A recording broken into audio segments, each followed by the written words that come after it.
Georgia Meloni, the girl who went viral after praising Modi ji. Modi ji के साथ उनके जो क्यूट क्यूट पिक्चर्स हैं और वो जहाँ हर जगह जहाँ मोदी जी मिलते हैं तो मोदी जी फोटो खिंचवाने दीजिए प्लीज।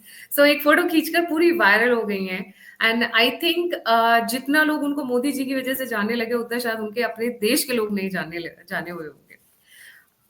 रिसेंटली जॉर्जिया मिलोनी, इटली की जो लीडर हैं, इटली की जो कॉन्स्टिट्यूशनल हेड है इस वक्त, उन्होंने एक बहुत बड़ा कदम उठाया, बहुत ही बड़ा कदम उठाया कि इमिग्रेंट्स को उठाकर बाहर फेंक देंगी।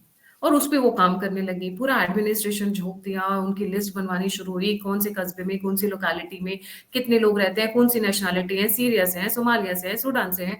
मतलब पूरा एक जो होता है सिस्टमैटिक, इतना मेहनत वाला काम। She started going into it because she wanted to safeguard her country. But then But then, the comes the big boss, the bosses across the world, जो चूज नहीं होते हैं, जो सरकारी दामाद बनकर पूरी दुनिया की, मैं बोलूंगी, कंधों पर बैठे हुए हैं। हम सबके लोग, सबकी सैलरी से पैसा उनको मिलता है, क्योंकि आफ्टर ऑल हम जब टैक्स देते हैं तो वहां से उनको सैलरीज मिलती हैं, गार्ड्स मिलते हैं, ड्राइवर मिलता है, कुक मिलता है, they enjoy the entire fashion. वहां पर आया supreme court and the things happened in a very different way. Today we are going to discuss the Supreme Courts and their role in the maintenance of violence, war, instability, chaos across the world. So we have Professor Subhash sir. Sir, a very warm welcome on the show. And this is a very tricky subject, and that is why मुझे लगा कि आपसे better कोई इसको justify नहीं कर पाएगा. A very warm welcome on the show, sir. धन्यवाद धन्यवाद। जी। आगे बढ़ने से पहले सभी व्यूअर्स से रिक्वेस्ट करूंगी, लाइक, सब्सक्राइब और शेयर करना नहीं भूलिएगा। देखिए बहुत मेहनत लगती है और बहुत कमिटमेंट लगती है शोज को लाने में, तो लाइक, सब्सक्राइब और शेयर करना नहीं भूलिएगा। अगर आप डोनेट करना चाहते हैं, ऑल्टरनेट मीडिया को कंट्रीब्यूट करना चाहते हैं, तो नंबर और यूपीआई स्क्रीन के ऊपर है। यहीं से सर आगे बढ़ते हैं। The judiciary across the world, specially I will start in the context of Giorgia Meloni. इतनी मेहनत की उन्होंने, इतना सब तैयार किया, सब कुछ किया, और उसके बाद सुप्रीम कोर्ट कहते हैं ना ना, हम वी विल डिसाइड क्या करना है। जी सर।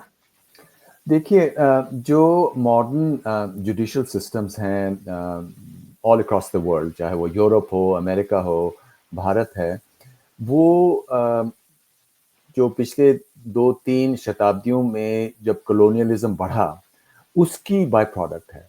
और कॉलोनियलिज्म के पीछे एक तो सबसे पहले था कि यूरोप इन कंट्रीज को, जहाँ पे एशिया में, अफ्रीका में या अमेरिका में पहुंचा था, वहाँ के रिसोर्सेज को एक्सप्लॉइट करना चाहता है। लेकिन उसके बाद जो ये पूरा प्रोजेक्ट था वो बना क्योंकि अब पुश बैक हुआ, कंट्रीज इंडिपेंडेंट हुई, तो इसका नाम अब न्यू कॉलोनियलिज्म हुआ। तो इसमें एक एजेंसी जुडिशरी की थी, और जुडिशरी भी न्यू कॉलोनियल प्रोजेक्ट के साथ है। और अभी तक, क्योंकि जहाँ तक कि पॉलिटिक्स की बात है, उसमें उतार चढ़ाव आता है, उसमें पुशबैक हो सकता है, उसमें सरकारें गिरती हैं और डिफरेंट पॉलिटिकल आइडियोलॉजी की गवर्नमेंट बन जाती हैं। लेकिन जहाँ तक जस्टिस सिस्टम है, जुडिशरी है, वो ग्लोबलिज्म के साथ जुड़ी हुई है। और जो ग्लोबलिज्म है वो कॉलोनियल प्रोजेक्ट का बाई प्रोडक्ट है। और इसकी शुरुआत यदि आप देखना चाहें, वो ईस्ट इंडिया कंपनी में जाती है। ईस्ट इंडिया कंपनी, जो कि कुछ ही लोग थे लंदन में बैठे हुए जिन्होंने तरकीबें बनाई, जिनके द्वारा उन्होंने भारत जैसे विशाल देश पे विजय पाई। तो उसके लिए उन्होंने इंस्टीट्यूशंस बनाए, और वही इंस्टीट्यूशंस अभी भी चल रही हैं। और जो ये इंस्टीट्यूशंस हैं, जो वेस्टर्न हेजेमनी है और जो अमेरिकन एम्पायर है उसके साथ है। जो इटली है, इटली की प्राइम मिनिस्टर जॉर्जिया मेलोनी में टोटल इंडिपेंडेंस नहीं है, क्योंकि जो ये इंस्टीट्यूशंस हैं ये एम्पायर के साथ है, और एम्पायर अमेरिका है। और अमेरिका इन इंस्टीट्यूशंस को यूज करता है, बिल्कुल कॉन्शियसली नहीं। ये इनका जो अपना डीएनए है वो एम्पायर को सपोर्ट करता रहता है। और अमेरिका के फेवर में ये बात है कि यूरोप के देशों में हमेशा तनाव रहे, ताकि जो अमेरिकन इकोनॉमी है वो आगे बढ़ते जाए। अभी आप देखेंगे कि 2008 से 2024, पिछले 16 साल में, 2008 में यूरोप की जो इकोनॉमी थी वो अमेरिका की इकोनॉमी के बराबर थी, टोटल जो जीडीपी था। 2024 में अमेरिका की इकोनॉमी 50% आगे हो चुकी है। वो क्यों हो चुकी है? क्योंकि अमेरिका ने जो भी तरकीबें बनाई हैं उससे यूरोप पीछे हुआ है। जो अमेरिका की आईटी कंपनीज हैं वो कंट्रोल करती है, इंफॉर्मेशन नॉलेज को कंट्रोल करती है। फिर पिछले 2 साल से जो युद्ध यूक्रेन में हो रहा है वो अमेरिका के हित में है, क्योंकि अब यूरोप को महंगी सामग्री अमेरिका से इंपोर्ट करनी है, क्योंकि वो रूस से नहीं इंपोर्ट कर सकते। और इसलिए इसका बहुत ज़बरदस्त प्रभाव जैसे जर्मनी की इकोनॉमी में हो रहा है, क्योंकि जर्मनी की इकोनॉमी को जो लाभ था वो इसलिए था कि एनर्जी कॉस्ट कम थे, कि गैस और जो पेट्रोलियम है उनको रूस से बड़े लो दाम पे मिल रहा था। और अब क्योंकि जर्मन की इकोनॉमी पीछे हो गई है, अब जर्मनी की सरकार भी गिर गई है, और जो भी इंस्टेबिलिटी इस समय यूरोप में आई है उसका एडवांटेज अमेरिका ले रहा है, जो एम्पायर ले रहा है, और उसमें उसका एक इंस्ट्रूमेंट, एक औजार जुडिशरी है, क्योंकि जो आइडियाज पे कंट्रोल अमेरिका का है। और ये मैं ये नहीं कहना चाहता कि एक कॉन्स्पिरेसी है कि लोग बैठ के अमेरिका में डिसाइड कर रहे हैं कि इटली में ये ऐसा होना चाहिए या इंग्लैंड में ऐसा होना चाहिए, ऋषि सुनक को अलाउ नहीं करना चाहिए, नहीं देना चाहिए कि वो इलीगल इमिग्रेंट्स को रवाना भेजे, ऐसे नहीं होता है। लेकिन जो ये आइडियोलॉजी है वो अमेरिका से निकलती है, और आइडियोलॉजी ये कहती है कि आप ऐसे करिए। तो जो जजेस हैं उन्होंने इन वैल्यूज को इंटरनलाइज करके रखा है, और इसलिए जो यूरोप है और भारत भी, क्योंकि भारत में भी जो जुडिशरी है उसने सरकार को फ्रस्ट्रेट कर रखा है। अब देखिए जो रोहिंग्या है उनको भारत वापस नहीं भेज सका है, 10,000 रोहिंग्या को भी भेज नहीं सका है। जबकि अमेरिका, जब ट्रंप प्रेसिडेंट बनेगा तो क्योंकि अमेरिका एम्पायर है, वो 10 लाख या उससे भी ज्यादा लोगों को वापस भेज सकेगा अपने देशों में। और ये इसको हम कह सकते हैं the privilege of the empire. जो यूरोप को वो प्रिविलेज नहीं है, भारत को वो प्रिविलेज नहीं है, लेकिन अमेरिका को प्रिविलेज है, क्योंकि अमेरिका रूल्स बनाता है, अन्य देशों को ये रूल्स को फॉलो करना पड़ता है।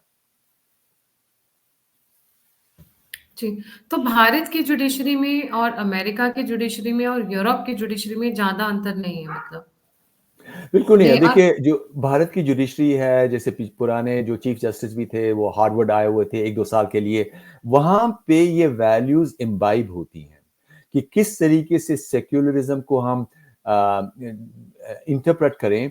वो जो वोक जजेस हैं वेस्ट के, वो आइडियाज डालते हैं लोगों के ब्रेन्स में, फिर ये लोग उन्हीं आइडियाज को फॉलो करते हैं। चाहे, लेकिन जो अमेरिका है, अमेरिका में ये एजेंसी है, वो अब कह सकता है नहीं, एडमिनिस्ट्रेशन में हम ऐसा नहीं करना चाहते। क्यों कर सकता है? क्योंकि अमेरिका में जो सुप्रीम कोर्ट के जजेस हैं वो प्रेसिडेंट अपॉइंट करता है, और अभी जो सुप्रीम कोर्ट है उसमें 6-3 स्प्लिट है।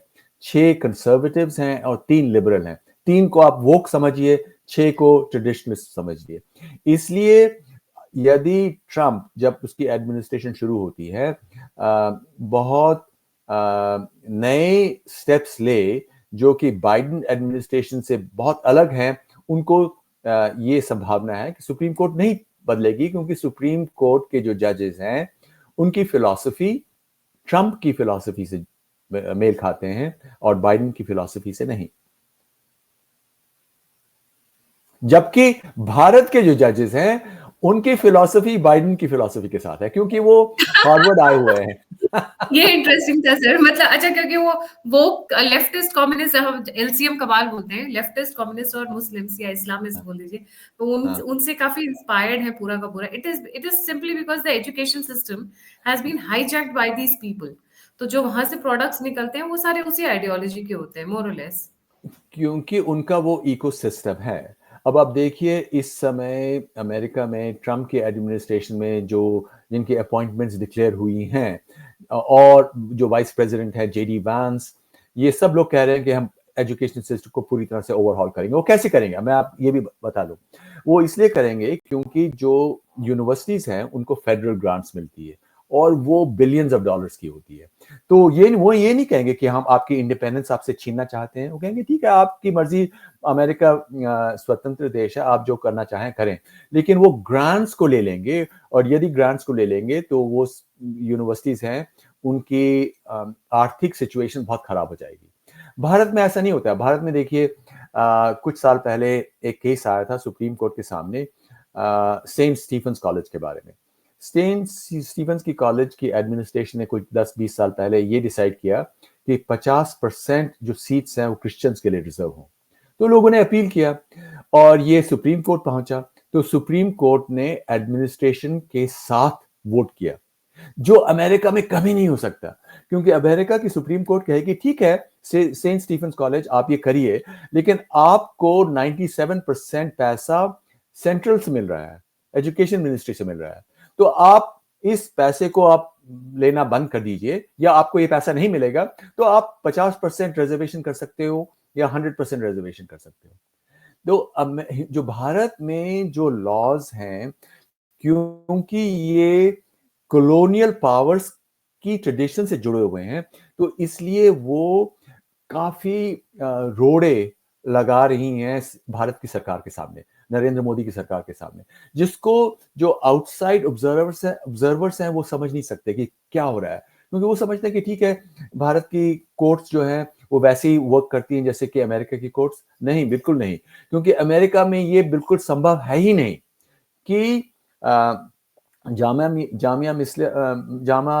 मिलिया इस्लामिया या अलीगढ़ मुस्लिम यूनिवर्सिटी जिसमें प्रो मुस्लिम रिजर्वेशंस हैं, या सेंट स्टीफेंस कॉलेज में जिसमें प्रो क्रिश्चियन 50% क्रिश्चियन रिजर्वेशन है, या जो मदरसे हैं पूरे यूपी में या महाराष्ट्र में या अन्य स्टेट्स में जिनको सरकार का पैसा मिलता है, वो अमेरिका में नहीं हो सकता। अमेरिका का सेक्युलरिज्म ये है कि कोई भी चर्च अपना स्कूल शुरू कर सकता है, लेकिन उसको स्टेट का पैसा नहीं मिलता।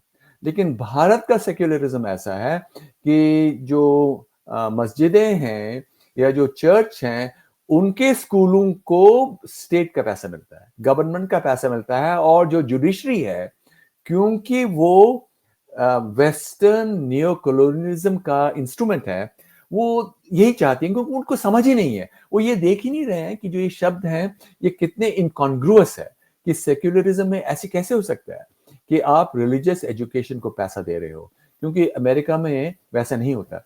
जो अमेरिका में हिंदुइज्म को ज्यादा सपोर्ट है, ज्यादा इंडिपेंडेंट है इसके मुकाबले में कि भारत में, क्योंकि भारत में कितने लॉज हैं जो एंटी हिंदू हैं। एक तो ये है कि भारत के जो मंदिर हैं उनका कंट्रोल गवर्नमेंट के पास है, और ये जो गवर्नमेंट है, जो सरकार है, वो एंटी हिंदू हो सकती है, जैसे आंध्र प्रदेश की पुरानी गवर्नमेंट थी।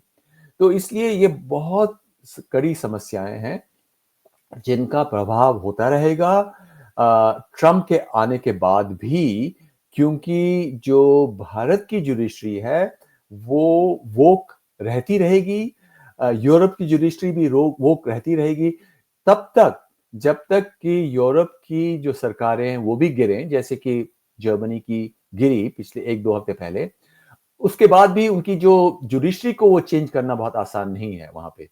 भारत की जैसी स्थिति वहां पे है। पीछे कुछ टाइम में इलीगल इमिग्रेंट्स को बहुत सारे लोग, जैसे जॉर्जिया मिलोनी निकालना चाह रही थी, पूरी तैयारी की, सब होमवर्क किया, लिस्ट बनाई, इनको निकाल देंगे, इनको ऐसे भेज देंगे, इनको वैसे भेज देंगे, इनको कैसे निकालना है, गवर्नमेंट्स के साथ टच में आई। She was doing a tremendous, या फिर बोलेंगे मेमोथ वर्क, बहुत काम किया। वो फिर अचानक ने सुप्रीम कोर्ट ने कहा कि ना, ये यही रहेंगे ना। मैं तो सोचू से ऐसा होना चाहिए कि जो जजेस बोले ना कि ये इमिग्रेंट्स यहीं रखेंगे, तो उनके घरों में भी कुछ 8-10 लोगों को उनके घरों में रुकवाना चाहिए, या फिर जो उनके लॉन है, गार्डन्स है, वहीं पे तंबू गाड़ कर उनको उनके साथ रहने पे थोड़ा सा एक्सपीरियंस मिलना चाहिए before they decide. Actually I think this should be a protocol, isn't it? And it Gayatri happened ji, not हाँ, Italy, it also happened in UK and many other places जी। गायत्री जी, एक जो फिलॉसफी है माइग्रेंट्स को शरण देने की, वो ये है कि अगर कोई और देश में अत्याचार है और वहाँ के लोग वहाँ नहीं रह सकते, उनकी मृत्यु हो सकती है, उनको जेल में डाला जा सकता है, तो जो लिबरल फ्री डेमोक्रेसीज हैं उनको वहां पे स्थान होना चाहिए ऐसे लोगों के लिए। और ये सब सचमुच बहुत अच्छा साउंड करता है और ऐसा होना भी चाहिए। मान लीजिए यदि ईरान में या अफगानिस्तान में या पाकिस्तान में अत्याचार हो रहा हो, तो हमें ऐसे लोगों को शरण देनी चाहिए, हमें अर्थात भारत को। लेकिन समस्या ये है कि जो जब इलीगल इमिग्रेशन होती है, तो इसमें जो एजेंसीज इन लोगों को इन देशों में ले आ रहे हैं, जैसे अमेरिका में या यूरोप में, ये ह्यूमन ट्रैफिकिंग एजेंसीज है, एनजीओज हैं जो इससे फायदा उठा रहे हैं, जिनको पैसा मिल रहा है। तो ये लोग सचमुच उन लोगों को नहीं ला रहे हैं जिन पे अत्याचार हो रहा है, जिनको शरण मिलनी चाहिए। ये उन लोगों को ला रहे हैं जिन्होंने इनको पैसा दिया है। तो ये ट्रैफिकिंग एजेंसीज है और इसकी समझ और जैसे अमेरिका में बाइडेन की एडमिनिस्ट्रेशन में 10 मिलियन लोगों, ये एक अनुमान है कि 10 million immigrants, illegal immigrants America में आए और उन लोगों को फिर शहरों में ले लिया गया, उनको होटल्स में रखा गया। इनफैक्ट मैं आपको एक रोचक किस्सा सुनाता हूँ। मैं पिछले हफ्ते न्यूयॉर्क में था और एक बड़ी अच्छी पार्टी हो रही थी इवनिंग में, शाम को। तो मैंने उन्हें कहा, देखिए आप लोग न्यूयॉर्क में इतना मजा उड़ाते हैं, मेरा जैसा आदमी जो ओक्लाहोमा में रहता है कैसे न्यूयॉर्क में आ सकता है। तो उन्होंने मजाक में कहा, आप एक बात कीजिए, आप मेक्सिको चले जाइए, अपने आईडी फेंक दीजिए और फिर अमेरिका में घुसिए, आपको सीधे न्यूयॉर्क ले जाया जाएगा, आपको होटल में रखा जाएगा, आपको 1 साल के लिए पैसा दिया जाएगा। तो ये एक मजाक है कि ऐसा जो ट्रैफिकिंग हो रही है, ये लोग सचमुच जिन पे अत्याचार हो रहा है उनकी सहायता नहीं कर रहे हैं, ये इसलिए लोगों को ले आ रहे हैं क्योंकि इनको पैसा मिल रहा है। और कुछ इसमें और एजेंसीज भी हैं, जैसे ओहायो में कुछ लोग जैसे हेटी से आए हैं, उसको जो वहां की कंपनीज हैं वो चीप लेबर चाहती हैं, तो इसलिए जो अमेरिका में वर्कर्स वेजेस हैं वो डिप्रेस हो गए हैं, क्योंकि आप इमिग्रेंट्स को ले आ रहे हैं जो कि काम करेंगे बहुत लो वेजेस के लिए। और इसलिए इसका एक असर ये है कि अमेरिका में इस समय जो मिडिल क्लास के लोग हैं उनके लिए रहना बहुत ही कठिन हो गया है। और ये एक कारण है कि अमेरिका में लोग इस समय, और यूरोप में भी यही बात है, कि वो लोग बच्चे नहीं रख सकते क्योंकि बच्चे रखना बहुत एक्सपेंसिव है। अगर पति और पत्नी दोनों काम कर रहे हैं तो बच्चे को डे केयर में रखना ही 10 या 20,000 डॉलर 1 साल का हो सकता है। 20,000 डॉलर कितना हुआ? 1.5 लाख, 1.5 लाख से ज्यादा रुपए। तो नहीं नहीं, कितना? 1.5 लाख नहीं, 15 लाख रुपए तक कि वही आपका कॉस्ट बच्चे को डे केयर में रखना है। तो इसलिए लोग कहते हैं, जो यंग लोग हैं, युवा लोग हैं, वो कहते हैं कि देखिए हम अभी अफोर्ड नहीं कर सकते, हो सकता है 4-5 साल के बाद जब हमारे पास ज्यादा धन हो, लेकिन तब तक महंगाई और बढ़ गई होगी। तो इसके बहुत अनइंटेंडेड कॉन्सिक्वेंसेस हैं। और क्योंकि ग्लोबलिस्ट फोर्सेस, जिनमें एक का नाम जॉर्ज सोरोस आता है या अन्य लोग हैं, वो इसकी बढ़ोतरी कर रहे हैं। और इसीलिए जो नेशनलिस्ट फोर्सेस हैं, जिनमें डोनाल्ड ट्रंप हैं या नरेंद्र मोदी हैं या विक्टर ऑर्बान हैं या जॉर्जियो मेलोनी हैं, उनके अगेंस्ट ग्लोबलिस्ट फोर्सेस हैं। वो चाहते हैं कि इमिग्रेशन होती रहे, और जब होती रहेगी तो जो विश्व में जो कंट्रोल है वो ग्लोबलिस्ट इंडिविजुअल्स और एजेंसीज के पास ही रहेगा। That's the entire game plan actually. Sir UK में भी तो यही हुआ ना, ऋषि सुनक भी इमिग्रेंट्स को रवांडा भेजना चाह रहे थे जी। ऋषि सुनक की सरकार ने डिसाइड किया था और उनकी एग्रीमेंट थी रवांडा के साथ कि जो इलीगल इमिग्रेंट्स हैं उनको रवांडा भेजा जाए। लेकिन ये भी कहा जा सकता है कि ऋषि सुनक ने ये हाफ हार्टेड तरीके से किया, क्योंकि ऋषि सुनक की एडमिनिस्ट्रेशन में उन 2 साल में जो इलीगल लोग आए वो सारे पुराने रिकॉर्ड को उन्होंने तोड़ दिया। और ऋषि सुनक से पहले भी बोरिस जॉनसन की गवर्नमेंट में भी ऐसा हुआ। तो कुछ लोग जैसे रिफॉर्म पार्टी जो है, वो लोग तो ये कह रहे हैं कि कंजर्वेटिव लोग केवल लिप सर्विस कर रहे थे इस बात को कि आप इलीगल इमिग्रेशन को कम करिए, क्योंकि जो कंजर्वेटिव्स हैं वो भी उन कैपिटलिस्ट फोर्सेस से जुड़े हुए हैं जो कि वेजेस को नीचे रखना चाहते हैं, क्योंकि ये भी एक फोर्स है इस समय यूरोप में और अमेरिका में कि जो कैपिटलिस्ट हैं वो वेजेस को नीचे रखना चाहते हैं। अब देखिए अमेरिका में जो टीचर्स हैं उनकी सैलरीज बहुत कम है। क्यों? क्योंकि फ्री मार्केट सिस्टम नहीं है जिसमें जो स्कूल्स हैं उनको वो वेतन देना होगा जो कि जो जिसके द्वारा लोग डिसेंट लाइफ गुजार सकें, क्योंकि भारत से भी टीचर्स आ रहे हैं अमेरिका में, या जो लोग पीएचडी करते हैं वो लोग चीन से, इस समय बांग्लादेश से या ईरान से भी आ रहे हैं। तो ये सारे सिस्टम्स जो कैपिटलिस्ट हैं उनके हित में है, जो जनता है उनके हित में नहीं है। तो इसलिए इस समय जो डायनामिक्स पूरे विश्व में है वो नेशनलिज्म के अगेंस्ट है, क्योंकि अगर इन देशों में, अमेरिका में भी नेशनलिस्ट फोर्सेस होते तो कहते देखिए हमें सबसे पहले अपने जो नागरिक हैं उनके बारे में सोचना है, जैसे इंग्लैंड में भी हमें अपने नागरिकों के बारे में सोचना है। लेकिन अब जैसे हमने अभी बात की, जो जजेस हैं वो इसको कठिन कर रहे हैं, वो नेशनलिस्ट फोर्सेस के लिए कठिनाइयां डाल रहे हैं। और यूरोप में एक और कठिनाई ये है कि यूरोप में कई लॉज हैं वो यूरोपियन पार्लियामेंट बनाती है, और जो पार्लियामेंट का जिस तरीके से प्रोसीडिंग्स है उसमें एक्चुअली जो ब्यूरोक्रेट्स हैं वही सब कुछ कर रहे हैं।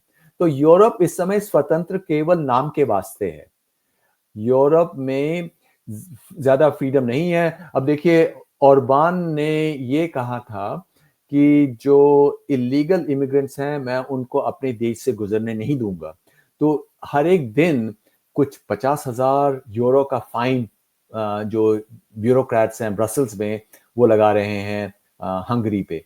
तो इसलिए एजेंसी अर्थात जो फ्रीडम ऑफ एक्शन है वो गवर्नमेंट्स के हाथ में नहीं है। और अब इसका क्या होगा, इसका रिएक्शन होगा कुछ देर के बाद और गवर्नमेंट्स गिरेंगी, जैसे कि जर्मनी में गिरी है, और ये भी हो सकता है कि यूरोपियन यूनियन कुछ समय के बाद टूट जाए। अभी नहीं, अभी बिल्कुल इमिनेंट इसका खतरा नहीं है, लेकिन हो सकता है, और इसलिए पूरी जो पॉलिटिक्स है वो बदल जाए, ये भी हो सकता है। और ये अगले कुछ महीनों में स्पष्ट हो जाएगा जबकि डोनाल्ड ट्रंप अपनी बागडोर संभाल लें। और क्योंकि डोनाल्ड ट्रंप की एडमिनिस्ट्रेशन में कुछ बहुत ही इंडिपेंडेंट थिंकर्स हैं, जैसे तुलसी गैबर्ट हैं, और फिर विवेक रामास्वामी बहुत ही स्मार्ट व्यक्ति है, बहुत ही इंडिपेंडेंट थिंकिंग आदमी है, और इलॉन मस्क है। तो इसलिए हो सकता है कि कुछ फोर्सेस ऐसे अनलीश हों जिसकी रेपरकशंस यूरोप में होंगी और भारत में भी होंगी। भारत की जो सरकार है उसमें भी और स्फूर्ति आ जाए, एनर्जी आ जाए, और वो हिम्मत से कुछ डिसीजन लें जिनका लेना बहुत जरूरी है। जैसे वक्फ एक्ट है जो कि भारत की पॉलिटिक्स में एक टाइम बॉम्ब है। ऐसे एक्ट को भारत के सुप्रीम कोर्ट को इलीगल बनाना चाहिए, लेकिन अब जैसे हमने ऑलरेडी ये बात कर रखी है कि सुप्रीम कोर्ट भारत के उसमें पूरी एजेंसी नहीं है।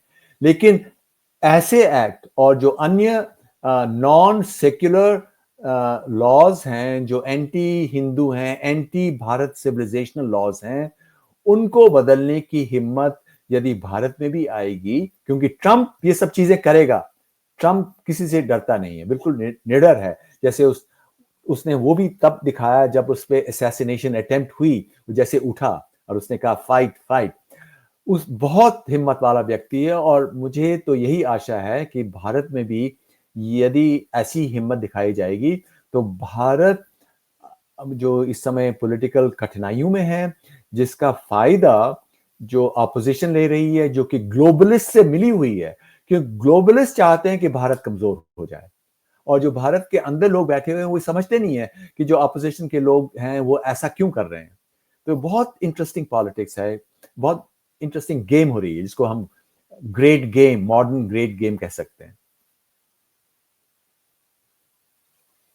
That was a turning point, I think, in Trump's election when he was shot, and उसके बाद वो खड़े होके he's like, he's saying fight back, वैसा एकदम very strong, and uh, the reaction was very important. अगर ये डर कर नीचे बैठ जाते without this sign, तो it would have been a very, ठीक है अटैक हुआ। वैसे भी लेफ्टिस्ट ने बहुत कोशिश की इनके अटैक को छुपाने की, they tried बिल्कुल, their hard। बिल्कुल। नहीं, जो डोनाल्ड ट्रंप ने उस समय हिम्मत दिखाई और जो बहादुरी दिखाई, और जिसको जैसे आप कह रही हैं, लेफ्ट ने, लिबरल ने दिखाना कहा, उन्होंने ये भी कहा कि पहले शुरू में उन्होंने कहा ये सब कुछ स्टेज्ड है, ये सब झूठ है। लेकिन ये इससे ये दिखाता है कि डोनाल्ड ट्रंप में वो वीरता है जो वैसे व्यक्ति में होनी जरूरी है, जो कि हिस्ट्री, इतिहास के प्रवाह को बदल दे, और वो बदल सकता है, और कोई अमेरिकन पॉलिटिक्स में कोई और व्यक्ति नहीं है जो ऐसा कर सकता है। और क्योंकि जो ये शताब्दी है, ये अंत में भारत की शताब्दी है। भारत की जो इकोनॉमी है, आर्थिक व्यवस्था है, वो पूरे विश्व को आगे ले जाएगी। और लेकिन भारत को उस स्थान तक पहुंचने के लिए अपने कई लॉज को बदलना बहुत जरूरी है, और उनमें से एक तो वक्फ का लॉ है, और दूसरा जो ये फेक सेक्युलरिज्म भारत का है, जिसमें मंदिरों पे सरकार का गवर्न कंट्रोल है, और जो ये रिलीजियस बेस्ड कोटाज हैं। और यहाँ तक मैंने ये भी सुना कि कर्नाटक की सरकार ने ये फैसला किया कि सारे गवर्नमेंट टेंडर्स में से 5% रिजर्व होंगे रिलीजन के बेस पे। ये ऐसी चीजें कैसे हो सकती हैं कि भारत के To be कोर्ट से कैसे अलाउ कर सकते हैं? टू बी प्रिसाइज मुस्लिम्स के लिए सर, उन्होंने मुस्लिम्स के लिए स्पेशली किया हुआ है। एक तरफ वक्फ क्लेम करता जा रहा है प्रॉपर्टीज पे प्रॉपर्टीज पे प्रॉपर्टीज, और दूसरी तरफ ये अब टेंडर्स में, जॉब्स में, this is what is happening. And supreme court का ना, अभी तक सर हमने बात किया यूके के लिए, यूएसए के लिए, इटली के लिए एंड यूरोपियन, बट अगर हम बात करें भारत की, तो भारत में जुडिशरी कोई काम नहीं रही है इन मामलों पे। Thankfully last couple of judgments have been still okay, not very extreme, but जी सर। भारत की जुडिशरी काफी कुछ जो नियो कॉलोनियल वेस्ट का एजेंडा है उसके साथ जुड़ी हुई है, और काफी कुछ, और कुछ इंडिपेंडेंट, जैसे आप कह रही हैं, कुछ इंडिपेंडेंट जजमेंट्स भी हुई हैं। कुछ जो ये जजेस हैं उनके अंदर कुछ कनेक्शन तो है भारतीय संस्कृति और सभ्यता के साथ, लेकिन जब व्हेन पुश कम्स टू शव, जब मेजर डिसीजंस होते हैं जिसमें ये लोग सोचते हैं कि पश्चिम के लोग क्या कहेंगे, यदि हम रोहिंग्याओं को 10,000 रोहिंग्याओं को वापस बांग्लादेश भेज दें तो पश्चिम के जो प्रोफेसर हमारे हैं हार्वर्ड के, वो क्या कहेंगे। तो जब तक ये अपनी सोच, इस सोच को न बदलें और सचमुच इंडिपेंडेंटली डिसीजन लें, और ऐसे डिसीजन लें जिसमें सब लोग, चाहे वो हिंदू हो, मुसलमान हो, क्रिश्चियन हो, ईसाई हो, सिख हो, सब लोग बराबर हो, सचमुच सही फ्री कंट्री के बेसिस पे, वैसे डिसीजंस अभी तक जो भारत के कोर्ट्स हैं उन्होंने नहीं लिए हैं। और जैसे अभी मैंने कल या परसों एक डिसीजन था कि यदि कोई हिंदू परिवार है तो जो विधवा डॉटर इन लॉ है, फादर इन लॉ को उसको सपोर्ट करना जरूरी है, लेकिन यदि वो मुस्लिम हो तो फादर इन लॉ को सपोर्ट करना जरूरी नहीं है।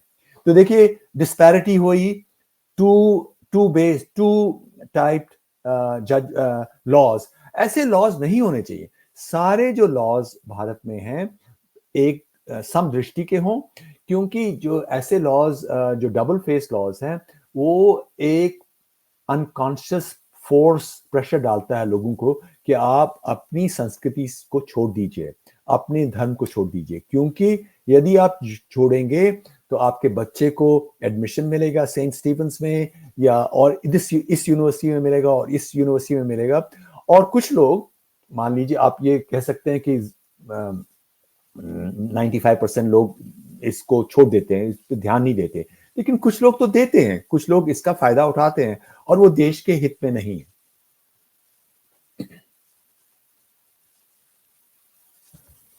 बिल्कुल सही है सर। देश के अगर हम देखें एलजीबीटी कम्युनिटी की बात करें या फिर हम बात करें मुस्लिम समुदाय को लेकर, हम बात करते हैं वुमेन राइट्स के अन अन इलॉजिकल वांट्स को लेकर, नीड्स नहीं वांट्स को लेकर, और इस तरीके की बहुत सारी चीजें हैं जहाँ पर स्पेशली ये जिस तरीके से है ना मोलेस्टेशन के उन्होंने जजमेंट्स दिए हैं, 5 बार नमाज़ किया है तो आपके सारे पाप धुल गए हैं।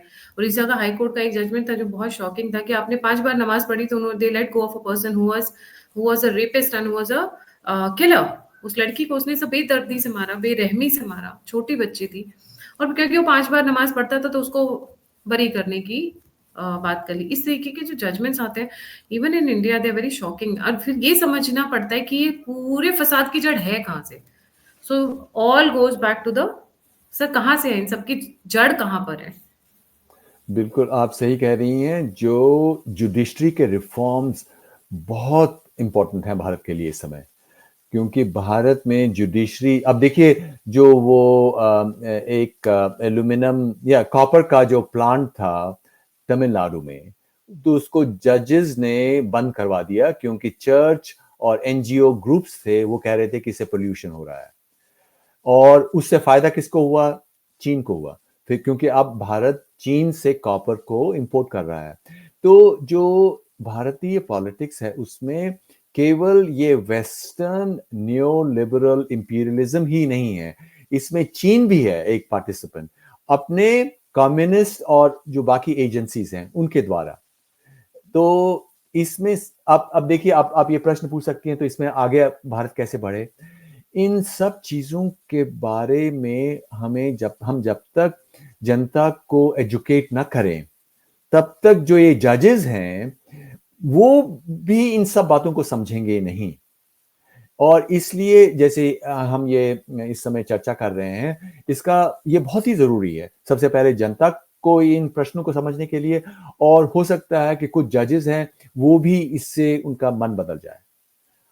क्योंकि जब तक जजेस नहीं बदलेंगे, और जिस तरीके से सुप्रीम कोर्ट में जजेस को चुना जाता है, ये एक बहुत बड़ी प्रॉब्लम है, क्योंकि जजेस कह रहे हैं कि हम ही चुनेंगे। और ये एक लड़ाई है जो भारत के प्रधानमंत्री को लड़नी पड़ेगी, और कैसे लड़ेंगे वो ये हम नहीं कह सकते, लेकिन ये लड़ाई तो लड़नी बाकी है। जी। सर, यहाँ की जुडिशरी को कैसे चेंज किया जा सकता है? क्या एक बहुत बड़ा मेजर ओवरहॉल की ज़रूरत है या slowly and gradually introduction of good people? What do एक यू तो think? Introduction of good people, और दूसरा कि हो सकता है ये भी ज़रूरी है कि उनके लिए एजुकेशन और उनके understanding of the larger geopolitical picture, कुछ उनके लिए कोर्सेज होने चाहिए। कुछ कोर्सेज होते हैं, वो क्या कोर्सेज होते हैं? इन जजेस को अमेरिका भेजा जाता है, हार्वर्ड भेजा जाता है, जहां पे उनको ज्यादा इनकलकेट किया जाता है नियो लिबरल इंपीरियलिस्टिक आइडियोलॉजी में।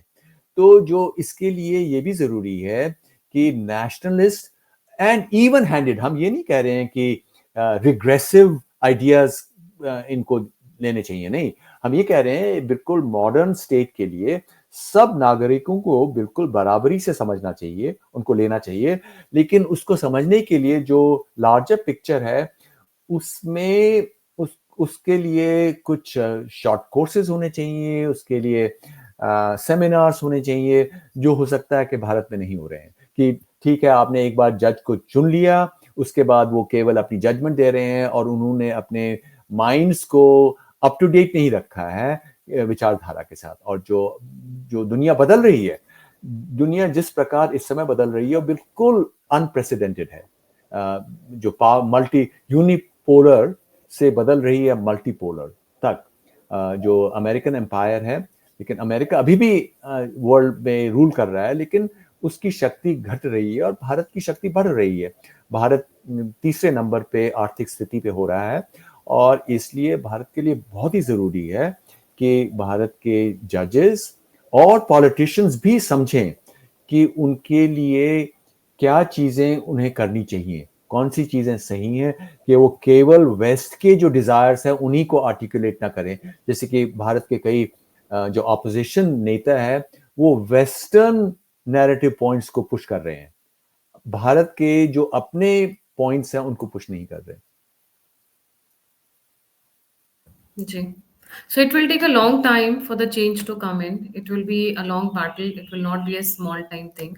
क्योंकि judiciary has been in power for a long time. अब तो इन्होंने अपनी self बोलते हैं ना, साइंस में कहा जाता है the basic purpose of DNA is to promote itself, to produce copies of itself. आप sir you're a scientist, you know that, right? कि the basic purpose of DNA, मतलब genetic material, is to promote itself, to make copies of itself, जिसको हम कहते हैं। Similarly ऐसा लगता है कि जुडिशरी ने वो चीज वहां से उठा लिया है, तो जुडिशरी की कोशिश है कोलिजियम सिस्टम के थ्रू कि अपने जैसे लोगों को मल्टीप्लाई करे, अपने जैसे लोगों को लेकर आए, अपने भाई भतीजा चाचा नाना ताऊ, everybody who they can accommodate, they want to accommodate, but that is a very very wrong system. It will not help the grow the system, evolve the system, और टाइम के साथ जो चेंजेस होने चाहिए वो नहीं होने देगा। So let's see how the, but अगर हम ये कहें कि ये प्रॉब्लम सिर्फ भारत की है, तो जॉर्जिया मेलोनी का केस या फिर ऋषि सुनाक का केस, ट्रम्प का केस, क्योंकि ट्रम्प को भी सर बहुत प्रॉब्लम फेस करनी पड़ेगी अब। It is not going to be easy walk. जो भी प्रॉब्लम उनकी सेनेट के अंदर जो चीज सॉल्व नहीं होगी, that will go to the supreme court, तो वहां पे भी उनको एक लड़ाई लड़नी पड़ेगी। Thankfully has good money and good number of lawyers with him, so let's see how they deal with it. But coming to Bharat is becoming tricky because यहाँ कुछ भी होता है तो हमें पता होता है, दो हमारे जो सबसे फेमस वाले लॉयर्स हैं, कपिल सिब्बल और अभिषेक मनु सिंघवी, मतलब मेरे को लगता है कि हम लोग ना मजाक मजाक में बोलते हैं कि इन लोगों को आईपीओ लॉन्च कर देना चाहिए अपना, क्योंकि जितनी भी विपक्ष की पार्टीज है सबका नंबर वहीं लगा हुआ होता है basically. So they'll be there to fight the case, and they are opposing. The resistance for change is huge, huge. Change करना नहीं चाहते क्योंकि उनसे उनको नुकसान होता है, उनका फाइनेंशियल नुकसान होता है, उनके भाई भतीजावाद का नुकसान होता है। सो द जुडिशरी के जो सिस्टम है सर, जो हाल है इस वक्त अक्रॉस द वर्ल्ड, अच्छा नहीं है, बिल्कुल अच्छा नहीं है, एंड इसको बदलने की जरूरत है। लोगों का इसीलिए विश्वास उठ रहा है, इसीलिए क्राइम रेट भी बढ़ रहा है अक्रॉस द वर्ल्ड। जी sir, your final comment sir. Donald Trump के आने के बाद जो मेजर चेंजेस वो अमेरिका में लाएगा, तो उससे भारत की जुडिशरी के रिफॉर्म्स की जो आर्गुमेंट्स है वो स्ट्रांग हो जाएगी, क्योंकि अभी तक भारत में जो चेंजेस बदलाव मोदी जी ने लाने की कोशिश भी की, उसको वेस्टर्न एनजीओज ने और वेस्टर्न फोर्सेस ने, और जहाँ तक कि ये आप बाइडेन एडमिनिस्ट्रेशन को देखिए, उन्होंने तो बांग्लादेश में सरकार भी बदल दी। तो अब ये चीजें बदलेंगी, और इसलिए अब ये बहुत अच्छा अवसर है भारत के लिए जुडिशरी रिफॉर्म्स के बारे में सोचना और कैसे किया जाए, और ये लड़ाई लड़ना मोदी जी के लिए बहुत जरूरी है। जी, thank you so much sir for joining. जाने से पहले सभी व्यूअर्स से रिक्वेस्ट है, प्लीज लाइक सब्सक्राइब और शेयर करना ना भूलें, और अगर आपको लगता है कि कुछ इनोवेटिव टॉपिक्स हैं जो हम मिस कर रहे हैं, वी मस्ट टेक इट, तो हमें लिखिए, ईमेल डालिए। फोन नंबर ये जो स्क्रीन के ऊपर ये काम नहीं करता है, it's only for donation and contribution purposes, तो आप मुझे ईमेल में डाल सकते हैं। फेसबुक ट्विटर पे भी आप मुझे कनेक्ट कर सकते हैं, सभी लिंक्स डिस्क्रिप्शन बॉक्स में। और अगर आप ऑल्टरनेट मीडिया को सपोर्ट करना चाहते हैं तो यूपीआई नंबर दोनों स्क्रीन के ऊपर है। इसी के साथ जय हिंद, जय श्री राम, हर हर Mahadev. Thank you so much sir. धन्यवाद।